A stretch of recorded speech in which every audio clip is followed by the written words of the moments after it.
अरबपति का आनंद। मैंने सुना है, एक अरबपति को अपनी मृत्यु के ठीक पहले पता चला कि उसे कभी आनंद का अनुभव नहीं हुआ।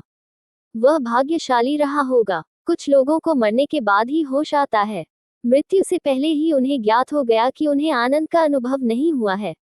मौत करीब थी। ज्योतिषियों ने कहा, अब ज्यादा दिन नहीं बचे हैं, जल्दी करो। उन्होंने कहा, मैं जीवन भर जल्दी करता रहा हूं, लेकिन आनंद कहाँ है? और अब मेरे पास इसे खरीदने का साधन है। मैं इसे किसी भी कीमत पर खरीदने के लिए तैयार हूँ। उन ज्योतिषियों ने कहा, ये हम नहीं जानते। हम तो बस इतना ही कह सकते हैं कि जल्दी करो क्योंकि मौत करीब है। और अगर तुम्हें पता चले तो हमें भी बताना क्योंकि हमें भी जल्दी करनी होगी, मौत करीब है। लेकिन उन्होंने कहा, लेकिन मुझे इसे कहाँ ढूंढना चाहिए? उन्होंने कहा, हमें नहीं पता। तुम बस इसे कहीं भी ढूंढने जाओ, बस इसे ढूंढो। वह अपने सबसे तेज घोड़े पर चढ़ गया। उसने अपने घोड़े पर करोड़ों रुपए के हीरे जवाहरात लादे और फिर एक एक गांव में जाकर चिल्लाने लगा, अगर कोई मुझे आनंद की एक झलक दिखा दे तो मैं उसे ये सब देने को तैयार हूँ। फिर वह एक गांव में पहुंचा जहां एक सूफी फकीर रहता था। गांव के लोगों ने कहा, आप सही जगह आए हैं। इस गांव में एक आदमी है जो इस तरह की बेतुकी समस्याओं का समाधान करता है। उन्होंने कहा, बेतुकी समस्याएं? उस गांव के लोगों ने कहा, उनकी संगति में रहकर हमने भी कुछ बेतुकी बातें सीखी हैं।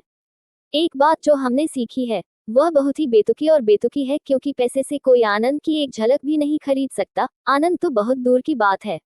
लेकिन फिर भी तुम आए हो, तुमने ठीक किया। आप सही जगह पर आए हैं। इस गांव में एक ऐसा आदमी है। उस आदमी की तलाश की गई। गांव वाले उस अरबपति को उसके पास ले गए। वह सूफी फकीर नसरुद्दीन एक पेड़ के नीचे बैठा था। सूर्यास्त हो रहा था। गांव वालों ने कहा, यही वह आदमी है। उस अरबपति ने अपना सोना और हीरे जवाहरात से भरा बैग नीचे फेंक दिया और बोला, मैं ये सब देने को तैयार हूँ। इसमें करोड़ों की संपत्ति है। मैं आनंद की एक झलक चाहता हूँ। उस फकीर ने उसे ऊपर से नीचे तक देखा। उन्होंने कहा, क्या आप सच्ची झलक चाहते हैं? उन्होंने कहा, हाँ, एक सच्ची झलक। वह इतना ही बोल पाया था कि फकीर ने थैला छीन लिया और भाग गया। एक पल तक वह अमीर आदमी हक्का बक्का वहीं खड़ा रहा और फिर रोने लगा, मैं बर्बाद हो गया, मैं मर गया। लेकिन तब तक फकीर दूर अंधेरे में जा चुका था। गांव वाले उस फकीर को जानते थे कि वह कुछ बेतुका काम करेगा। उन्होंने कहा, हमने आपको शुरू में ही बताया था कि यही वह आदमी है जो बेतुके सवालों का जवाब दे सकता है। अमीर आदमी ने कहा, क्या ये कोई उत्तर है? उसे पकड़ने लोग भागे। अमीर आदमी भी भागा। वह गांव उस फकीर का परिचित था। वह गलियों में दौड़कर उनसे बचने लगा। सारा गांव जाग उठा। उसने पूरे गांव को जगाने के लिए सभी को चकमा दे दिया। तब सारा गांव दौड़ रहा था। फिर वह दौड़ता हुआ उसी स्थान पर आया जिस पेड़ के नीचे घोड़ा खड़ा था।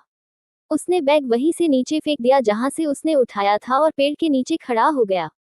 वह धनवान आदमी हौंफता हुआ, फूलता हुआ, पसीना बहाता हुआ वहां पहुंचा। उसने बैग देखा, उठाया, गले लगाया और भगवान से कहा, आपका बहुत बहुत धन्यवाद। उस फकीर ने पेड़ के पीछे से कहा, क्या तुम्हें झलक मिली? अमीर आदमी ने कहा, हाँ, मैंने निश्चित रूप से किया था। मुझे बहुत आनंद का अनुभव हुआ। उस फकीर ने कहा, तो अब अपने घोड़े पर बैठो और जाओ। जो चीज हमारे पास होती है, जब तक हम उसे भी खो नहीं देते, हमें पता ही नहीं चलता। इस संसार की पूरी यात्रा उसे खोने की है जिसे हमें पाना है। जो हमारे पास पहले से ही है, उसका हमें तब तक पता नहीं चलता जब तक हम उसे एक बार खो न दें।